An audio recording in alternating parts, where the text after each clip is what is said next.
choose. So, ayun, start na tayo mga kapatid. Sino dito gusto ng apple? Dali, mamimigay ako ng apple. Sige, si Sterling ni Jane. Punta ka dito sa harap. Dali, seryoso ako, mamimigay ako ng apple. Sister Sita, sige, tara dito. Isa pa mga kapatid. Sige, Sister Jen, tara. So, ayun. Now, mga kapatid, meron akong 3 apple. Now, iwalay kayo ba? Social distancing. Now, bibigyan kita ng isa. Gitna raw, gitna, para makita. Bibigyan kita ng isa. Si Sister Sita, hindi ko bibigyan. Yung isa, ibibigay ko kay Sister Lynn Jane. Now, i-interviewin ko muna kayong tatlo mga kapatid. Now, since dalawa yung binigay ko sa'yo, anong nararamdaman mo? Happy. Happy. Bakit ka happy? Dalawa yung akin, tapos So, masaya siya kasi dalawa sa kanya, isa tapos wala. Ikaw, Sister Jen, anong nararamdaman mo? so. I got...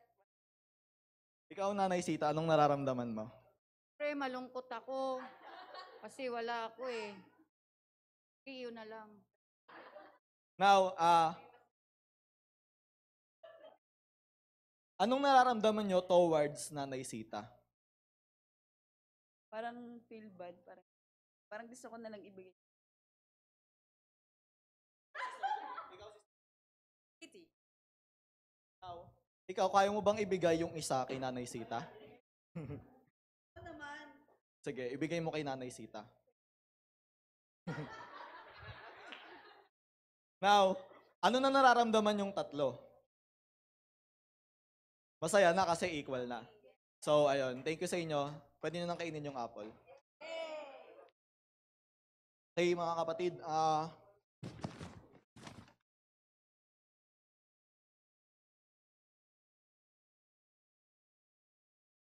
bakit ayaw? Ayun, before we start mga kapatid, I want you to think of one person.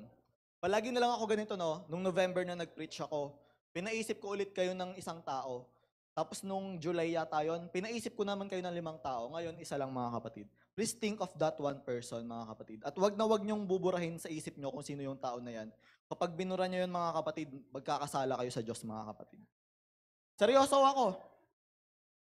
One person, mga kapatid. Isa lang. Depende. Much better kung hindi pa naligtas, mga kapatid.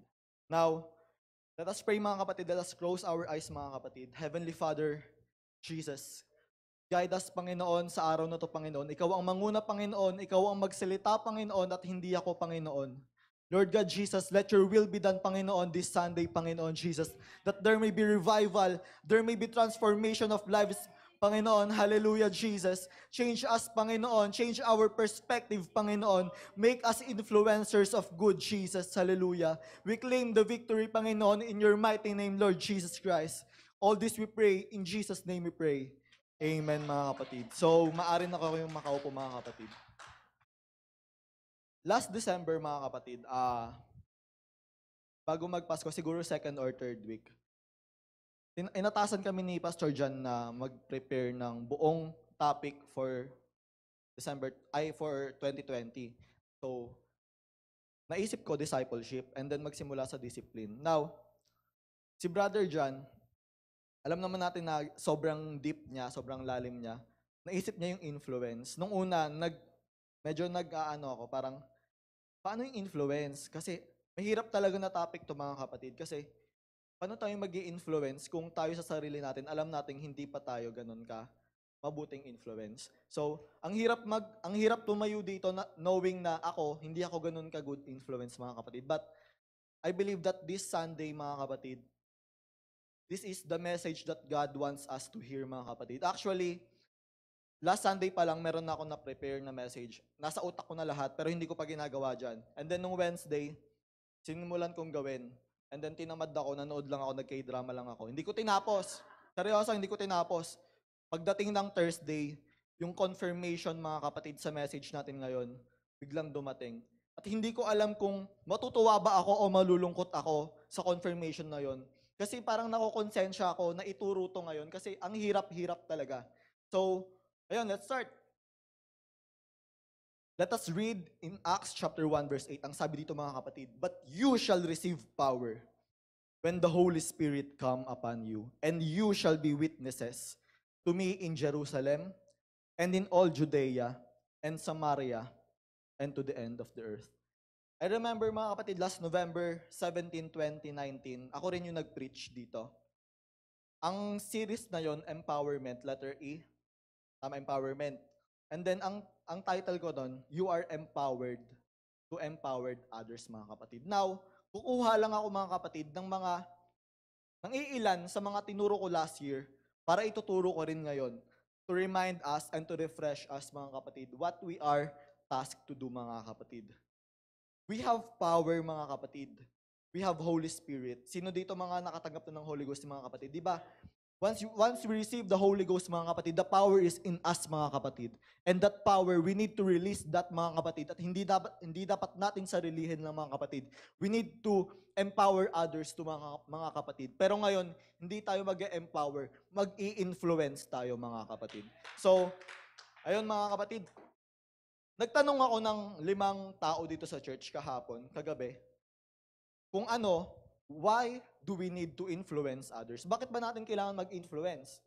Ang unang sagot, kasi siguro depende sa kalakasan na meron ka na somehow, through you, napapalakas or nai-influence sila. So, tamang sagot mga kapatid na, yung lakas natin, kapag binahagi natin sa iba, mapapalakas din sila. At yung lakas na nabahagi sa kanila, ibabahagi rin nila sa iba, mapapalakas din yung iba mga kapatid. So, that is influence mga kapatid.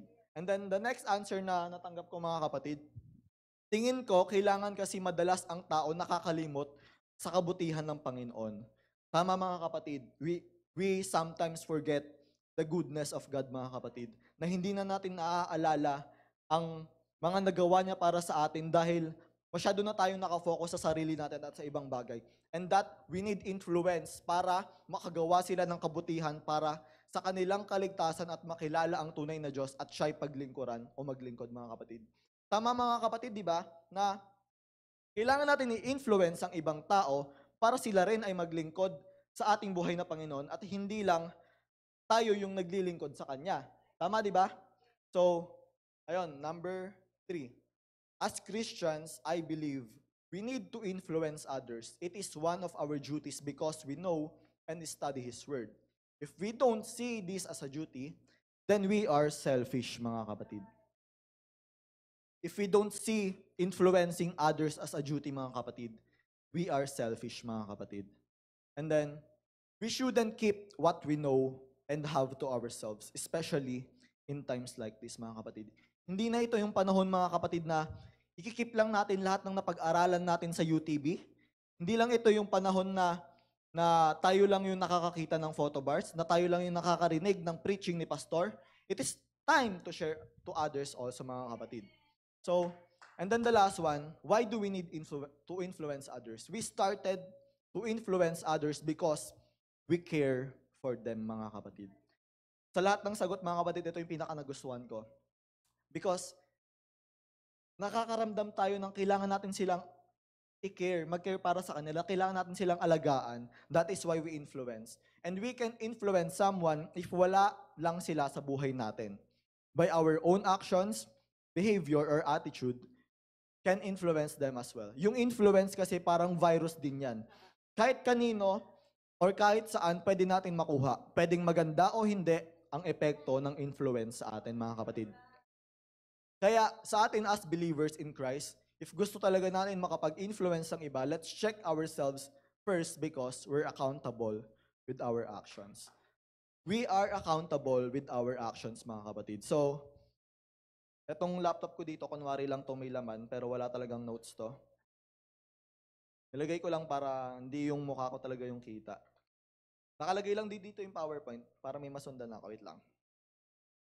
Now, mga kapatid, I asked that question, mga kapatid, kasi ayoko mag-base lang sa pure understanding ko kung anong influence. We need to teach each other, mga kapatid. Kailangan natin alamin kung ano yung point of view ng iba, kung ano yung influence. Kasi sa ganoong paraan, mga kapatid, doon, makakakuha tayo ng ideya kung paano tayo mag-i-influence, and at the same way, may influence din natin sila.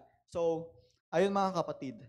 Next question na pumasok sa utak ko, mga kapatid, how can we influence others, mga kapatid? Paano ba natin may influence ang ibang tao, mga kapatid?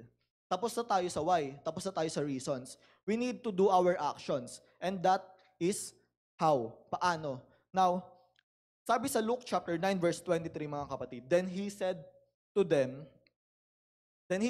all, if anyone desires to come after me, let him deny himself and take up his cross daily and follow me. Napapaisip ako, mga kapatid, ko ano ba talaga ang meaning ng verse na to? Na literal bang kailangan kong buhatin yung cross ko? Kasi wala naman akong cross. So what does that cross symbolize, mga kapatid? Now, habang nagre-research ako mga kapatid, nung nakaraan, nakita ko yan, mga kapatid, yung picture na yan. Now, this picture, makikita dyan na yung mga tao tumatawid sa cross. And then sa ilalim nila yung parang burning fire, or we can say the hell. Now, ang symbolism pala ng verse na yan, mga kapatid, is we need to be the cross for others, mga kapatid. Para sila makatawid doon sa langit, mga kapatid. So, ayun pala yung meaning na yun, mga kapatid, na hindi siya literal na cross, pero tayo mismo yung magiging cross. Kasi di ba yung cross, empty na kasi buhay na si Jesus Christ. Now, since we are Christians, we are just like Christ. So, being like Christ, it means we do or we follow what Jesus did, mga kapatid. He was hung on the cross, mga kapatid, pero hindi natin kailangan magpakamatay sa krus, mga kapatid, dahil nagawa na niya. Ang kailangan lang natin, mga kapatid, ay maging cross sa iba para makatawid sila papunta kay Jesus Christ, mga kapatid. And that is the first way on how we influence others, mga kapatid. Di ba, mga kapatid? Na-miss tuloy natin si Brother Cross, mga kapatid. Kung nanonood ka man, Brother Cross, miss ka na namin. So, ayun, mga kapatid, we need to be the cross, mga kapatid. And then, second one, mga kapatid. Remember, mga kapatid, influencing others, it means ministering to them, mga kapatid. Pero, ang maraming pagkakamali ng mga Pentecostal, ng mga UPC, mga kapatid, ang alam natin na ang pag-minister ay ang pag-share lang ng salita ng Diyos. Hindi, mga kapatid, hindi lang natatapos doon ang ministering, mga kapatid. Because Jesus ministered His disciples and other people in Israel in different ways, mga kapatid. Now, huwag tayong mag-excuse, mga kapatid, na hindi natin kayang mag-share ng gospel sa ibang tao as way of ministering, dahil hindi lang iyon ang pamamaraan ng pagmi-minister, mga kapatid. So, the first way to minister others, mga kapatid, is syempre, yung katulad kanina, yung una, is we become the cross. And then pangalawa, mga kapatid, if your enemy is hungry, give him food to eat. And if he is thirsty, give him water to drink, mga kapatid. Sabi sa Proverbs chapter 25 verse 21. Alam nyo ba, mga kapatid, na sa pamamagitan lang ng pagbigay ng maliit na pagkain or inumin sa mga nagugutom at nauuhaw, mga kapatid, you are ministering Jesus to them, mga kapatid. Ipinapakilala mo si Jesus sa kanila sa pamamagitan ng iyong paraan, mga kapatid. So, sa pamamagitan pala na yun, mga kapatid, parang nasi-share mo na rin si Jesus sa kanila. Though indirectly, pero makikita nila si Jesus sa iyo dahil si Jesus, siya rin ay nagpakain sa mga nagugutom at nagpainom sa mga nauuhaw. Gets ba, mga kapatid? So, hindi lang pag-share ng good news or ng gospel, we need to also share our foods and our drinks to those who are hungry and thirsty, mga kapatid. How can we influence others? The second one, mga kapatid, is, sabi sa Proverbs chapter 14 verse 31, he who oppresses the poor, reproaches his maker, but he Who honors him has mercy on the needy, mga kapatid. So, ang sabi dyan, mga kapatid, has mercy on the needy, mga kapatid. Now, excuse me, mga kapatid.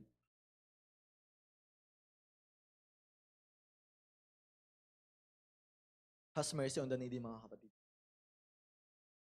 If you turn a blind eye, mga kapatid, to the oppressed, mas malala ka pa, mga kapatid, sa nagbigay ng injustice dun sa na-oppress, mga kapatid. Always remember that, mga kapatid. Never turn a blind eye to the oppressed, mga kapatid. Those who need, mga kapatid, we need to help them, mga kapatid. That is one way of ministering Jesus to them, mga kapatid. Hindi porket privileged na tayo ay pababayaan na natin yung mga unprivileged, mga kapatid. No matter what help that is, mga kapatid, kahit gaano pa yan kaliit, mga kapatid, or kahit gaano pa yan kalaki, mga kapatid, we need to help, mga kapatid, because Jesus helps the needy when He was on earth.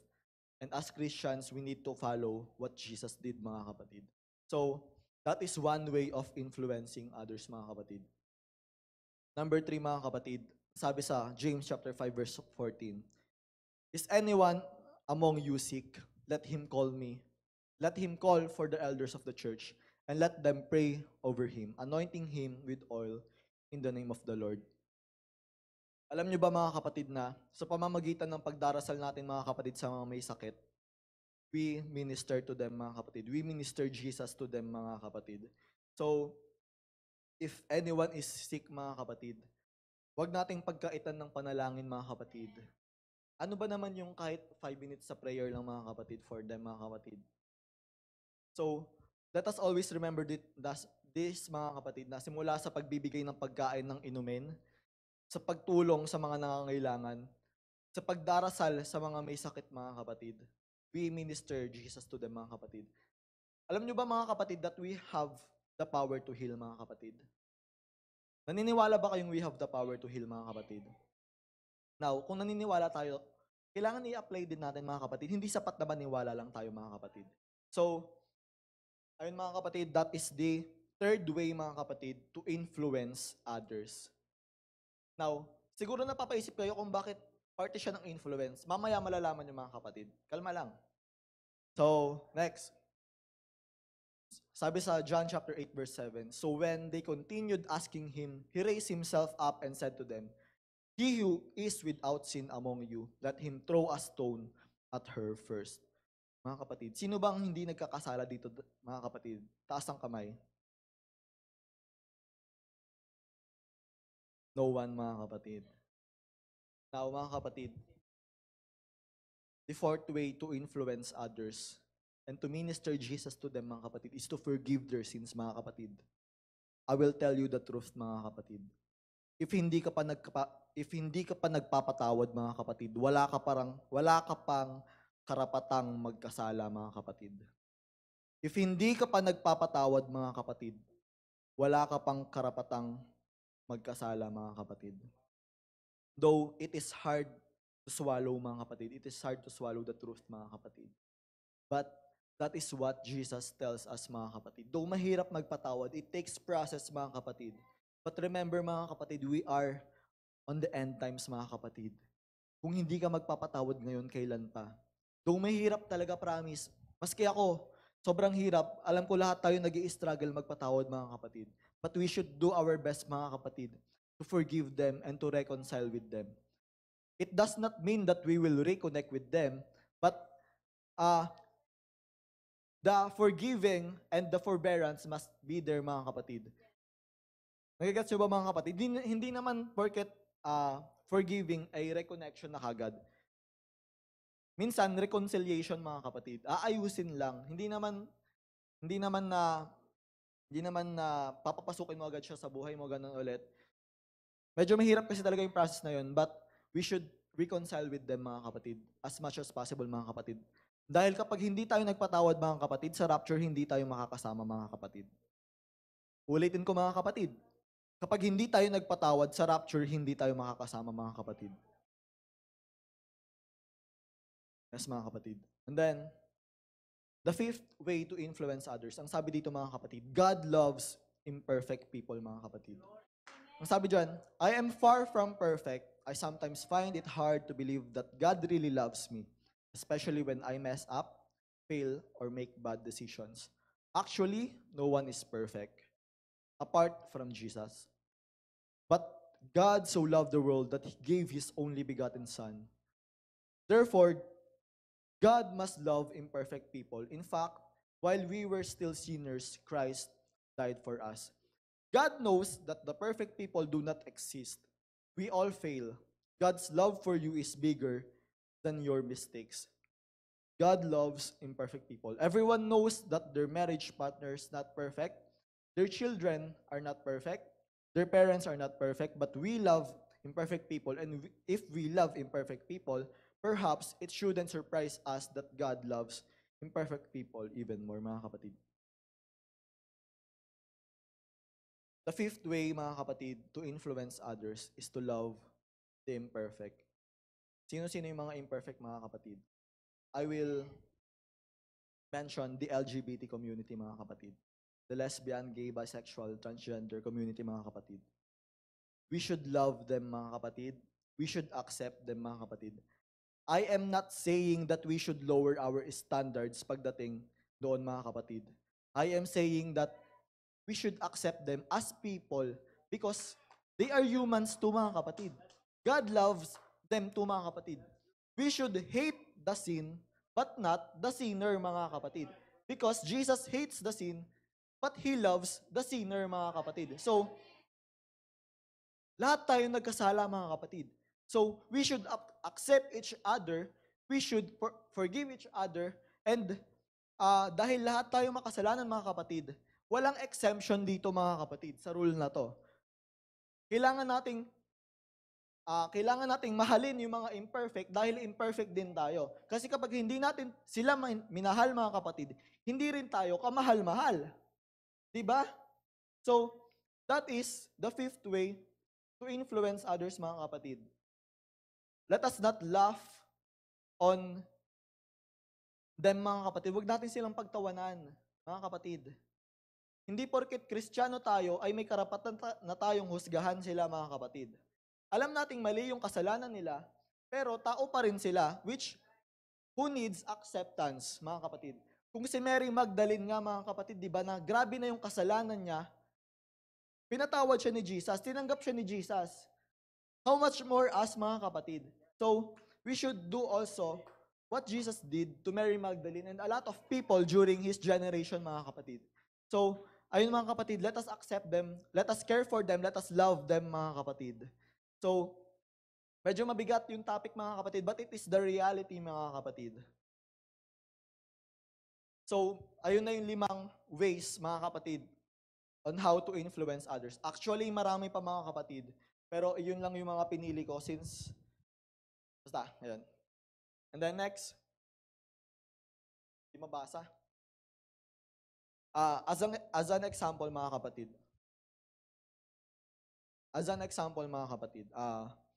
Sa Menjola, dun sa malapit sa school ko, meron isang nagtitinda ng saging, mga kapatid. Natanda na siya, siguro nasa 65 to 75 years old, grandmother. And then, nung nakita ko siya, mga kapatid, 2018 pa to, nung nakita ko siya, mga kapatid, grabe yung pawis niya, parang naiiyak na siya kasi wala pang bumibili sa mga tinda niya, mga kapatid. Hapon na yan. I mean, tanghali kasi kagagaling lang namin kumain ng lunch. So, kung makikita niyo yung mga saging, sobrang dami pa, halos hindi pa nababawasan, mga kapatid. And then, tinanong ko siya, mga kapatid, kung magkano yung saging. Sabi niya, 5 piso. Bumili ako ng 4, mga kapatid. Mga kapatid, sabi dito, if there's something I will never forget during my stay in CCP admissions, bago ako nag-college, mga kapatid, nag-work ako sa CCP admissions. So, ang isa sa mga natutunan ko ron, mga kapatid, ang sabi nung boss ko, si Sir Norman, sabi niya, kung may kakayahan naman kayong bumili, kahit hindi nyo kakainin, kahit hindi nyo kailangan, bumili kayo. Kahit ilang piraso lang, maswerte kayo at mas nangangailangan sila, mga kapatid. Naaalala ko rin, mga kapatid, nung panahong nandun ako sa Isabela, 2018 din yata yun or something. Basta, nandun ako, nagbabakasyon ako. And then, nakita ko, ang daming niluto ni Lola. Ang dami niyang niluto. siguro pang 10 hanggang pang 15 na tao mga kapatid. Dalawa lang naman kami. Kung sinong kakain nun. Kaya tinanong ko siya, para kanino yung pagkain na yon? Sabi niya, ano yun? Lang. Hindi lahat ay nabibigyan ng pagkakataong makakain ng tanghalian o ng 3 beses sa isang araw. Mapalad tayo at pinagpala tayo ng Diyos ng sobra-sobra. Ano ba naman yung kahit bilang sukli ay hayaan nating makakain ang mga kapitbahay natin o kahit sino mang nagugutom na pumasok sa bahay natin? Then after ilang minutes mga kapatid, after a few minutes, may nakita akong pumasok mga kapatid. Hindi ko siya kilala. Promise, hindi ko siya kilala. Nakahubad siya, nakatopless siya, naka-shorts lang siya. Tapos biglang pumunta sa kusina, kumuha ng plato. Seryoso mga kapatid, kumuha siya ng plato. Tapos, kumuha siya ng kanin, tapos kumuha siya ng ulam, tapos lumabas ng bahay.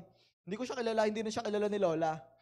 Pero sabi ni Lola, palagi na raw siyang pumupunta doon sa amin kapag tanghalian para kumain. So mga kapatid, even in our own little ways mga kapatid, kahit maliit man mga kapatid, kahit isang pagkain lang mga kapatid, sobrang laking bagay na nun mga kapatid para sa kanila mga kapatid. So, ayun, after buying yesterday and earlier morning, I found that she was smiling and it was one of the sweetest smiles I've ever seen in my entire life mga kapatid. Nung bumili ako ng saging mga kapatid, di umalis na kami kasi pupunta na ako sa school. Nung lumingon ako pabalik mga kapatid, grabe yung tuwa sa mata niya mga kapatid. Grabe yung smile niya mga kapatid. So mga kapatid, we should put smiles on other people's lives mga kapatid. Sobrang lungkot na ng mundo mga kapatid. Sobrang grabe na yung nangyayari sa mundo. Grabe nakakaiyak mga kapatid. Nakapanlulumo mga kapatid. Hindi ko alam kung paano sila makakasurvive. Let us put smiles on their face mga kapatid. Huwag na nating dagdagan yung bigat na nadarama nila mga kapatid. And in that way mga kapatid, kapag napasmile natin sila mga kapatid, parang napasmile na rin ni Jesus sila mga kapatid. Si Jesus yung nagpasmile sa kanila mga kapatid. We are just instrument mga kapatid of the love of Jesus mga kapatid. So let us influence others mga kapatid. Kapag nasa social media tayo mga kapatid, let us do our best mga kapatid na pangitiin yung mga tao. We should post Bible verses mga kapatid to encourage them mga kapatid. Kahit maliit na bagay man yan mga kapatid. Promise, sobrang halaga na yun mga kapatid. So, saan na ba yun? Wait lang. May piplay akong video mga kapatid.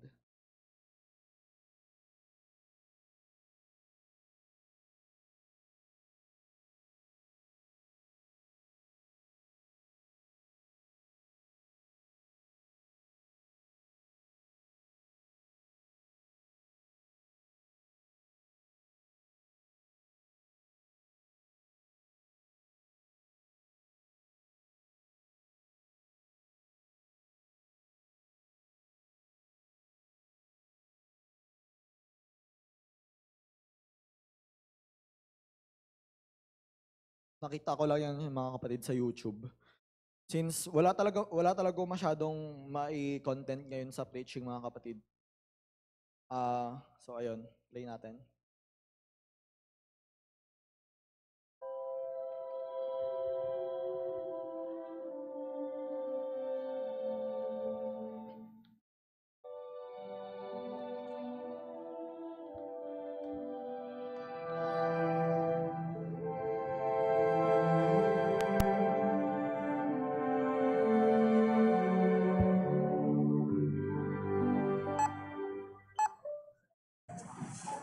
Total $68.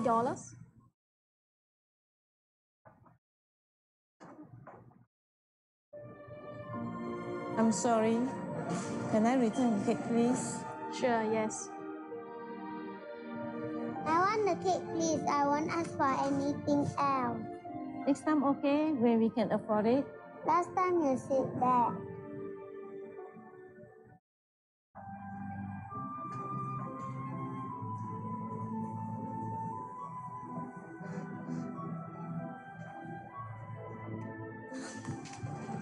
The cake is not tasty. Let's buy something else, okay? They don't want that? I'll take it then. Okay. Hey. Hello, this is for you. No, we cannot accept it. Would you please? There's no reason for you to buy the cake for us. Well, when I was 7, my mother wanted to buy me a cake. Mommy, I want this one. But at the counter, we didn't have enough. Can we get something else? It's my birthday today. Can I choose my own cake, please? I'm sorry. Then, there's this man. I've never met him before.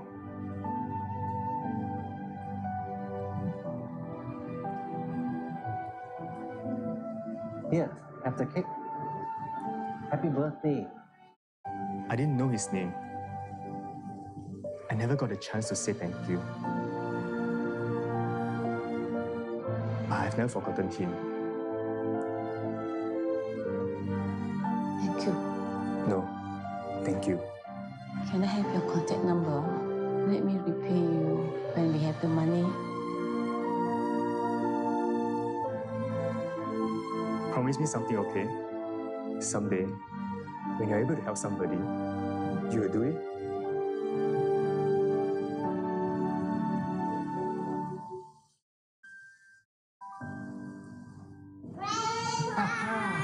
I chose this cake for your birthday. Wow, this is my favorite. Thank you. Let's go and put some candles. Oh, careful. You shouldn't have spent the money. Actually, a Kaiman paid for it. You give me this note. Please write down your address. I'll bring the money back to you later.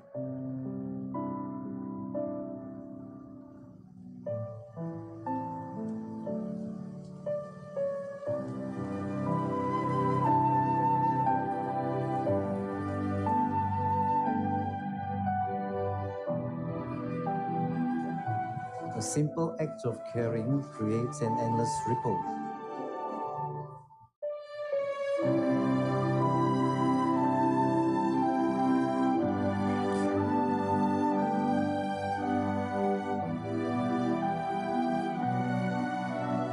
Happy birthday to you. Happy birthday.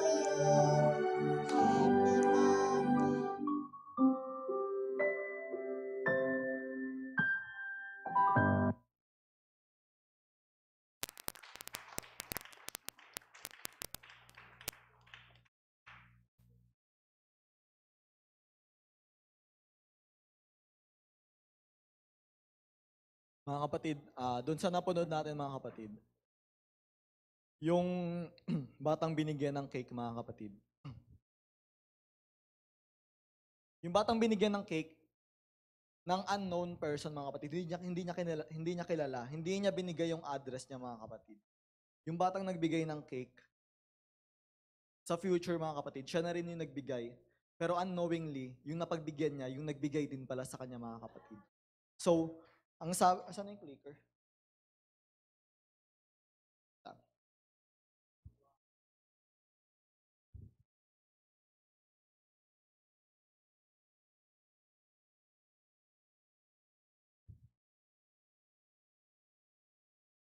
Sabi dun mga kapatid, a simple act of caring creates an endless ripple mga kapatid. Once we care for others mga kapatid, that care na binigay natin sa others mga kapatid, yung epekto niya mga kapatid, endless. Kasi bakit mga kapatid? Kasi once na naranasan ng isang tao na may nag-care sa kanila mga kapatid, mag-care na rin sila sa iba dahil alam nila mga kapatid kung ano yung feeling ng hindi na nakakaranas ng care mga kapatid. So, I care for Pastor John. Pastor John cares for Brother Edward. Brother Edward cares for Sister Jocelyn, mga kapatid. Ganon yung epekto, mga kapatid, once na nag-care tayo sa iba, mga kapatid. So, pinalitan ko yung quotation, mga kapatid. Sabi ko doon, a simple act of caring influences others to care. Influences someone to care for others too, mga kapatid. Yun yung reason mga kapatid kung bakit sinama ko sa influence yung 5 paraan para ma-minister yung ibang tao mga kapatid. it is part of influence, mga kapatid. Once inimpluwensyahan natin sila sa ganoong pamamaraan, mga kapatid, i-impluwensyahan din nila yung iba sa same na pamamaraan na pinakita natin, mga kapatid. At alam nyo kung anong kagandahan nun, mga kapatid? Dahil nag-influence tayo dahil naranasan natin yung influence ni Jesus Christ, mga kapatid, sa krus ng Kalbaryo, mga kapatid. Though hindi natin nakakasama ngayon si Jesus, mga kapatid, pero grabe yung influence niya, mga kapatid, di ba? Nagsimula lang siya sa 12 disciples, nabawasan pa nga ng isang Judas, mga kapatid, di ba? Pero yung influence na na-create nila sa mundo, nararanasan natin ngayon, mga kapatid, at kailangan nating iparanas sa ibang tao, mga kapatid. Iyon lang yung point ng preaching ko ngayon, mga kapatid. Hindi na ako magpapaligoy-ligoy pa, mga kapatid. Naranasan natin, iparanas natin sa iba, mga kapatid. Dahil kung hindi natin naranasan, mga kapatid, wala tayo dito ngayon, mga kapatid. Gusto nyo ba, mga kapatid, the same faces na lang tayo every Sunday, mga kapatid, na walang nadadagdag, mga kapatid, may umaalis pa nga. Gusto nyo ba yun, mga kapatid? Di ba hindi? So we need to influence others, mga kapatid. UTB students, hindi tayo nag-aaral ng UTB para salilihin lang yun. Though alam kong hindi pa ito yung oras para i-deploy tayo para turuan yung church, mga kapatid. Pero somehow let us share what we have learned. Sobrang ganda ng UTB, mga kapatid, promise. It will change your life, it will transform your life. Mas ipapalapit kayo nito kay Jesus Christ, mga kapatid. So, ayun, mga kapatid. Wait lang po.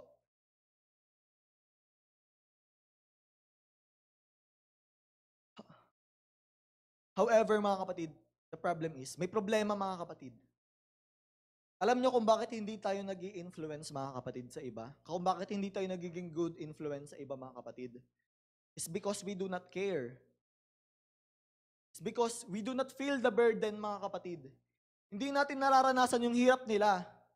May post ako noon, mga kapatid, sabi ko, hindi nila naiintindihan ang hirap dahil hindi nila nararanasang maghirap, mga kapatid. Pero minsan na rin tayo naghirap, mga kapatid. At ang influence ng Diyos, mga kapatid, sa atin, yun ang nagsalba sa atin, mga kapatid. Now, mga kapatid, let us have the burden, mga kapatid. We need to feel the burden to care for others. We need to feel the burden to love each other, mga kapatid. Now, mga kapatid, di ba binigyan ko kayo ng apple, yung 3? Ano ba ang symbolism ng apple, mga kapatid? Mayroong negative and positive symbolisms ng apple na yun, mga kapatid. Now, the apple symbolizes the fruit that Adam and Eve ate that corrupted the good influence God had for humanity, mga kapatid.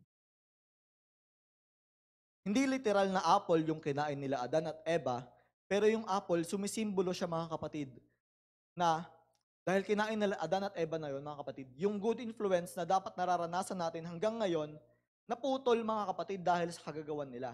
Yun yung isa sa negative symbolism ng apple, mga kapatid. The apple disconnected us from God, mga kapatid. Dati, panahon nila Adan at Eva, nakakausap nila ang Diyos. Naririnig talaga nila ang Diyos. May conversation sila with God. Pero, simula nung dumating yung apple, simula nung kinain nila, mga kapatid, lahat ng yun nawala. Nagkagulo, nagkasala ang mga tao, and it led to death, mga kapatid, ng kamatayan, mga kapatid. Pero ano ang positive symbolism na ito, mga kapatid? The positive symbolism of apple, mga kapatid, giving someone an apple symbolizes act of kindness and of good influence. Mga kapatid, kapag binigyan mo ang isang tao ng apple, mga kapatid, it does not only mean na binigyan mo siya ng pagkain. It reflects the good influence that Jesus has for us, mga kapatid. Yung good influence na yun, mga kapatid, ipinasa natin sa pinagbigyan natin ng apple, mga kapatid. And then, positive, mga kapatid, may it become a way to help others reconnect with God, mga kapatid. Though indirectly, mga kapatid, hindi directly na pinapakilala natin ang Diyos sa kanila, mga kapatid, pero yung apple, kapag binigay mo, mga kapatid, sa kanila, may it become the way to help them know God, mga kapatid. Now, yung binigyan ko ng 3 apple, sige, kainin niyo yan. Para sa inyo yan. Pero may ibibigay pa ako ulit sa inyo. Apple ulit.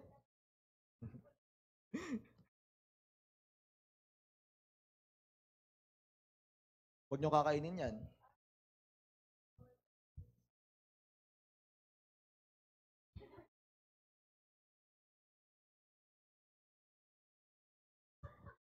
Nay, tara dito, Nay.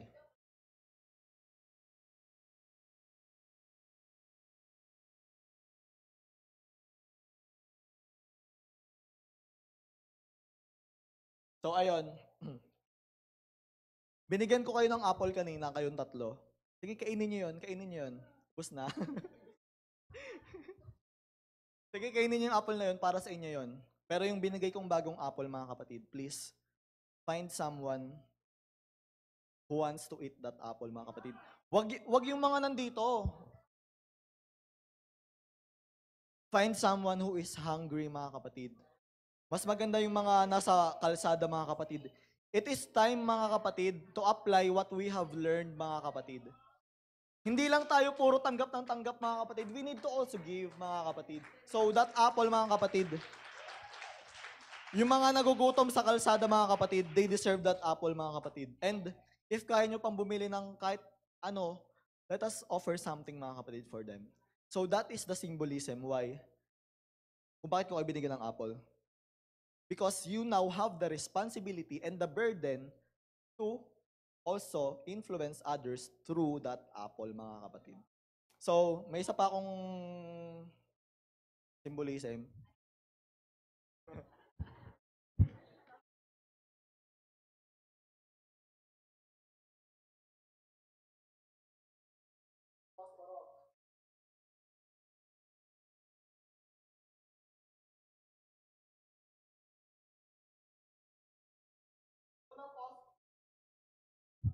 Yung unang posporo, mga kapatid, dikit-dikit. Anong mangyayari kapag sinilaban ko yung isa?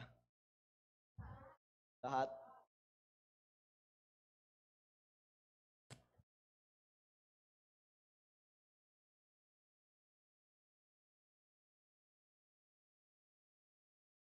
Lahat, di ba, mga kapatid? And then, meron pa ako isa dito.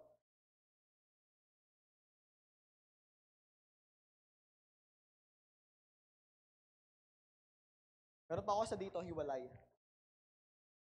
Kapag sinindahan ko siya,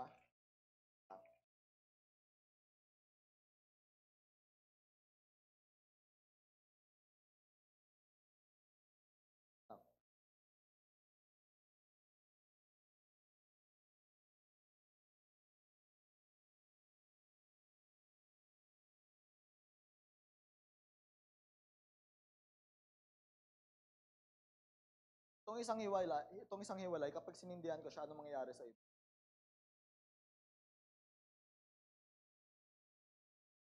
So, mga kapatid,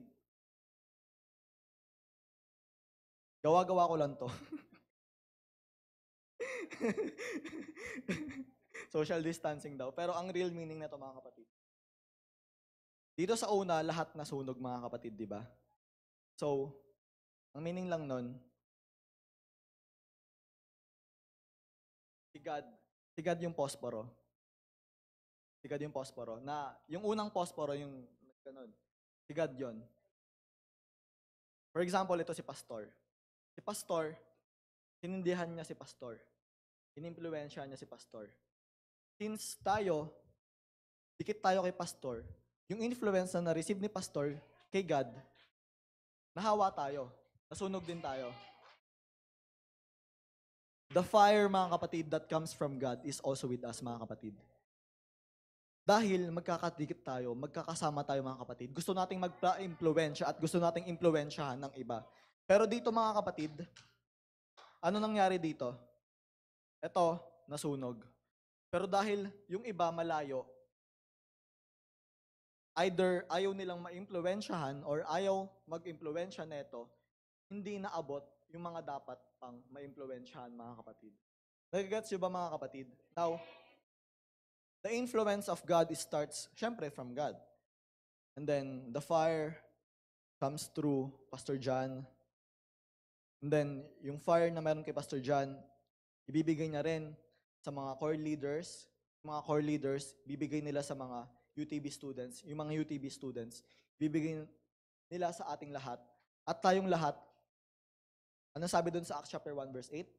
And you shall receive power after that the Holy Spirit comes upon you. And you shall be my witnesses unto Jerusalem and in all Judea and Samaria and to the ends of the earth. Tayong lahat naman ngayon mga kapatid, ang pupunta sa mundo para impluwensyahan din sila mga kapatid. So that is the meaning or the lessons that we can learn from the matchsticks mga kapatid. So,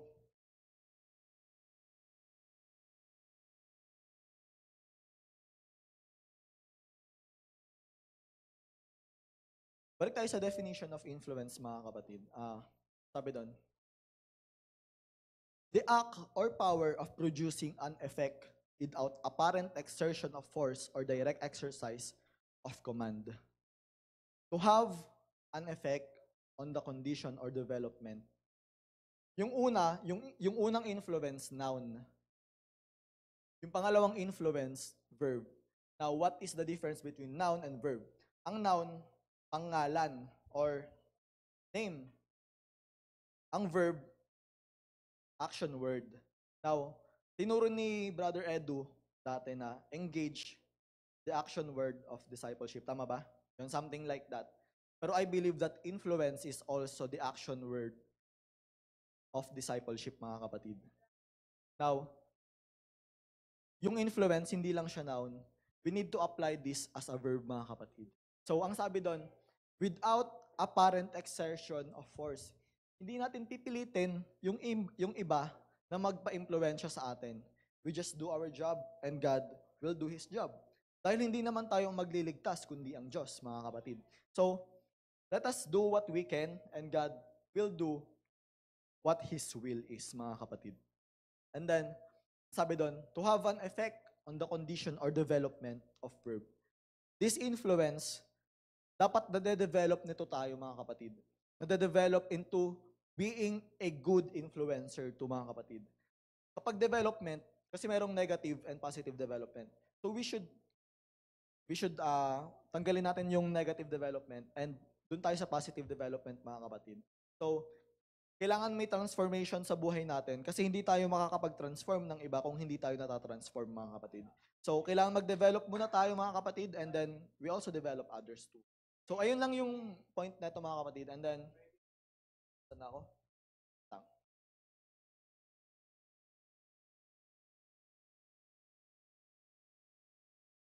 Mga kapatid, COVID-19 recent updates, mga kapatid. Sa buong mundo, mga kapatid, meron ng 53.7 million, mga kapatid, na tinamaan ng sakit na COVID-19. Ang mga naka-recover ay 34.6 million. And then ang mga namatay is 1.31 million, mga kapatid. Sa Pilipinas, mga kapatid, meron tayong current 406,000 cases. Ang mga naka-recover ay 363,000. Then ang mga namatay is 7,791, mga kapatid. Wala, share ko lang.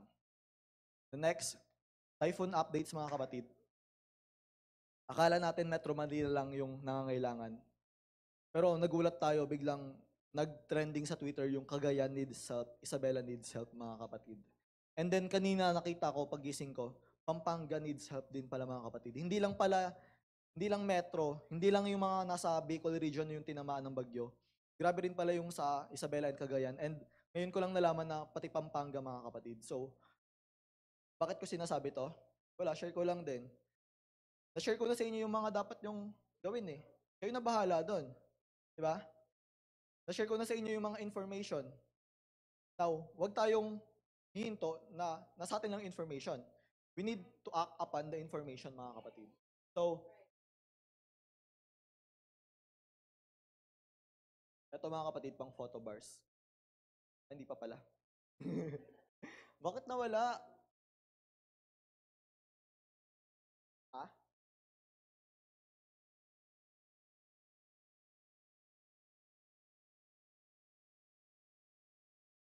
So, ayun, pang photo bars. Ito din yung sinabi ko last year eh. Binago ko lang.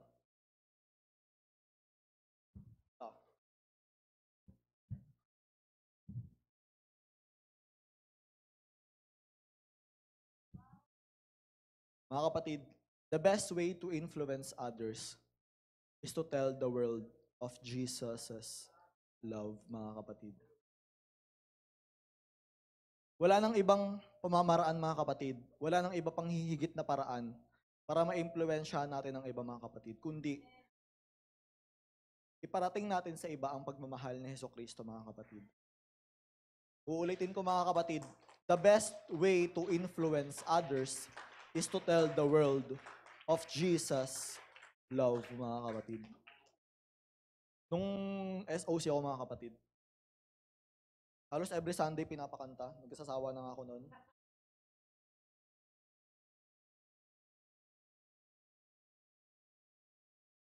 Ang sabi dun sa kanta, let us tell the world of His love, the greatest love the world has known. Search the world for those who have walked astray and lead them home. Fill the world's darkest corner with His light from up above. Walk every step, every mile, every road, and tell the world of His love. Mga kapatid, pangit yung boses ko, pero yung intindihin niyo yung meaning ng kanta, mga kapatid. SOC pa lang tayo, mga kapatid. Alam na natin na kailangan nating sabihan ang mundo ng pagmamahal ni Kristo. Pero hanggang ngayon, ang konti pa rin natin, mga kapatid. Mga kapatid, it is time to tell the world of His love. The greatest love the world has known. Search the world. Halughugin natin ang mundo. For those who have walked astray. Hanapin natin yung mga naliligaw, mga kapatid. And lead them home. Lead them back to Jesus, mga kapatid. If we cannot bring them to Jesus, let us bring the church. Let us bring Jesus to them, mga kapatid. Huwag tayong puro kanta, mga kapatid. Sabi pa, the love of Jesus, sweet and marvelous. Sweet and marvelous ang pagmamahal ng Diyos, mga kapatid. Nararanasan na natin, mga kapatid. How about them? Paano sila, mga kapatid? Marami sa atin, mga kapatid, ang hindi pa nakakaranas ng mga kapatid. Kung titignan nyo yung mga datos, mga kapatid, 1.31 million ang namatay, mga kapatid. Sa 1.31 million na yun, mga kapatid, ilan kaya ang naligtas? I mean, ilan kaya ang mapupunta sa langit at ilan ang mapupunta sa impyerno, mga kapatid? Hayaan na lang ba natin na patuloy pang may mamatay, mga kapatid? Though inevitable ang pagkamatay dahil sa COVID, mga kapatid, mahirap iwasan yun, mga kapatid. Dahil oras na nila pero hahayaan na lang ba nating mamatay sila, mga kapatid, nang hindi nila nalalaman ang pagmamahal ng Diyos sa kanila, mga kapatid? Mga kapatid, sa Isabela and Cagayan, hindi binabalita sa TV pero thousands ang namatay, mga kapatid. Hindi ako nagbibiro, mga kapatid. May mga kaibigan ako doon, kausap ko simula nung Friday night. Hanggang ngayon, nagpapakawala pa rin yung dam, mga kapatid. It means hanggang ngayon, meron pang maaaring mamatay, mga kapatid. What can we do, mga kapatid? We already have the message. Let us pass the message to them, mga kapatid. Simpleng Jesus loves you na post, mga kapatid. Simpleng encouragement, mga kapatid, para sa kanila, mga kapatid. Sobrang laking tulong na nun, mga kapatid.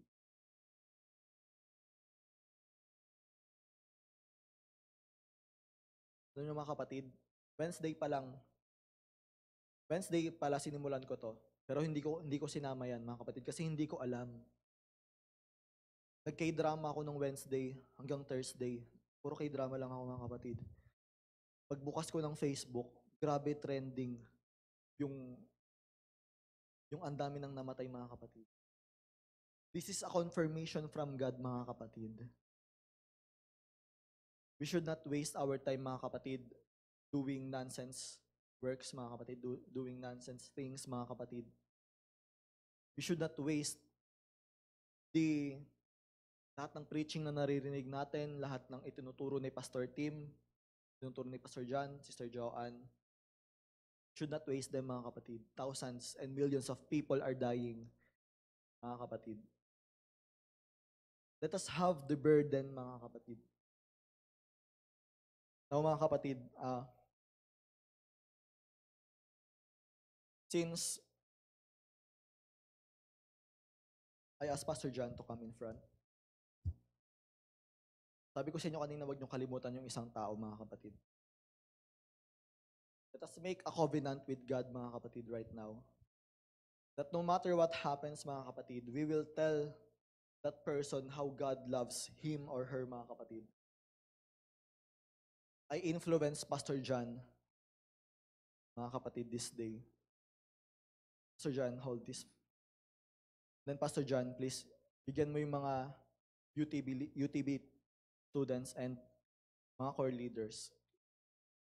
Apo. And then yung mga core leaders, please give to everyone. And then, lahat na makakatanggap niyan, mga kapatid, write the name of that person at the back, mga kapatid.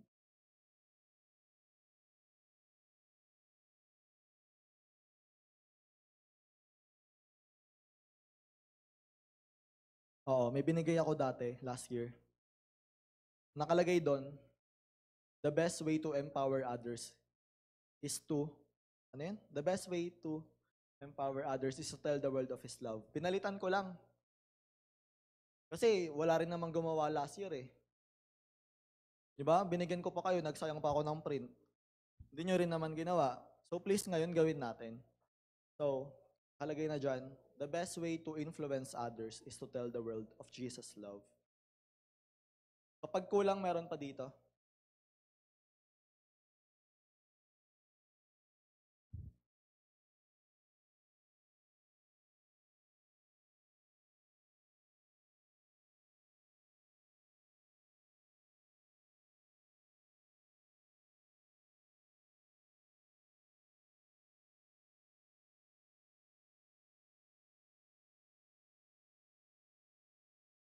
Ito pa, Pastor.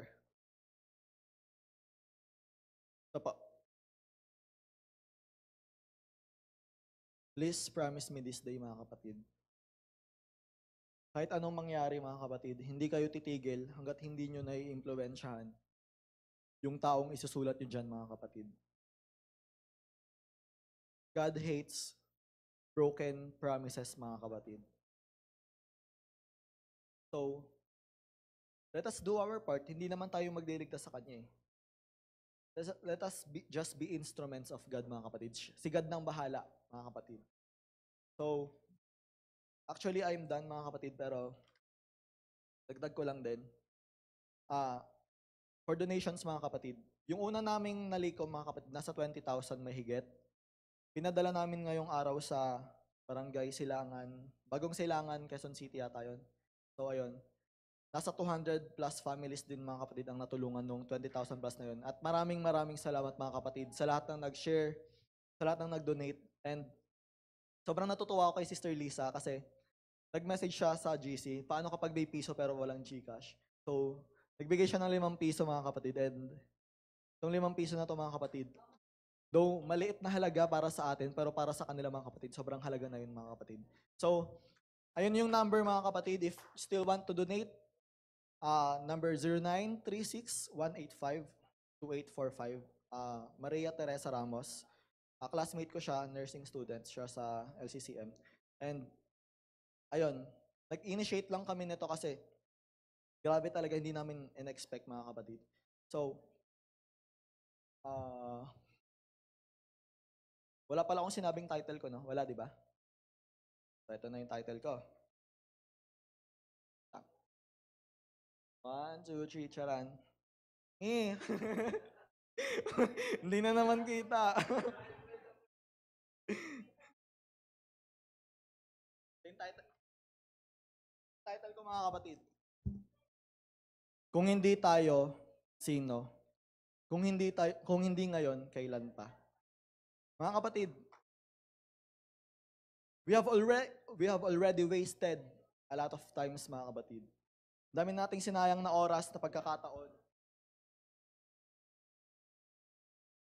Ang dami nang namatay na kamag-anak natin na hindi nakakakilala sa Panginoon.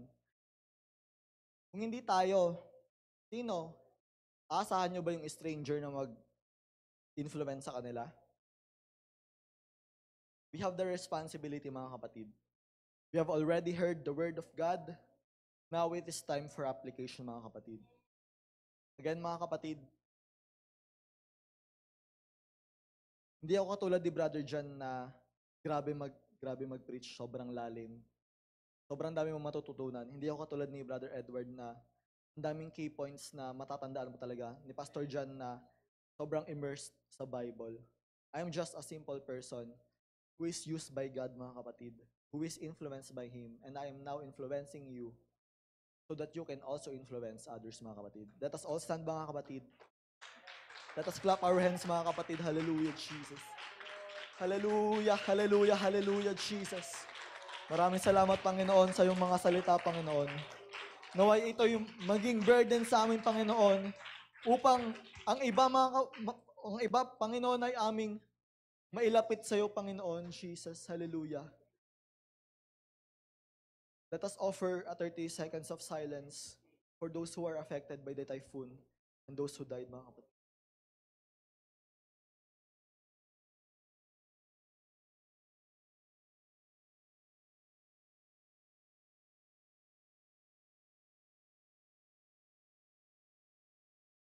Let us pray for them, mga kapatid. Hallelujah, Jesus. Amang banal, na pinakamakapangyarihan sa lahat. Kami nagmamakaawa, Panginoon. Kami humihingi ng habag sa aming mga pagkakasala, Panginoon. Patawarin mo po ang Pilipinas, Panginoon. Patawarin mo po ang aming bawat pagkakasala, Panginoon. Patawarin mo po ang bawat isa sa amin, Panginoon, sa aming mga pagkakamali, sa aming mga pagkukulang, sa aming mga kalabisan, Panginoon. Lord Jesus, sobrang dami na pong namatay, Panginoon. At alam ko, Panginoon, na sa pamamagitan ng iyong kapangyarihan, Panginoon, ay titigil na ang pag-ulan, Panginoon, na hindi na muling tataas ang baha, Panginoon, at mawawala na ang baha, Panginoon, at marirescue na ang maraming tao, Panginoon. Lord God, Jesus, maawa ka, Panginoon, sa iyong mga anak, Panginoon. Hallelujah, Jesus. Hallelujah, Jesus. Heal them, Panginoon. Heal those who are sick, Panginoon. Give food and drink to those who are hungry and thirsty, Panginoon. Send help to the needy, Panginoon, Jesus. Hallelujah. Make miracles right now, Jesus. Hallelujah, hallelujah. We ask your name, Jesus. Hallelujah, hallelujah. Panginoon, ang bawat isa na naririto, Panginoon, pagpalain mo po kami, Panginoon, upang mapagpala din namin ang iba, Panginoon. Nawa, Panginoon, ang mga narinig namin ay hindi lang lumabas sa aming tenga, ngunit may apply namin, Panginoon, lalong-lalo na sa panahon na to, Panginoon. Lord God, Jesus, have mercy, Panginoon. Hallelujah, Jesus. My world needs you right now, Jesus. Touch the Philippines, Panginoon. Hallelujah. Let there be healing all over the Philippines, Panginoon, Jesus. Hallelujah, Jesus. Naway makabangon, Panginoon, ang aming bansa, Panginoon, sa batinding sakuna na to, Panginoon. We believe in you, Jesus. Hallelujah, hallelujah, hallelujah. We trust in your name, Jesus. Hallelujah. And Lord God, we claim the victory. We claim answered prayers, Panginoon. Hallelujah, Jesus. Hallelujah. All this we pray in Jesus' name. In Jesus' name. Amen.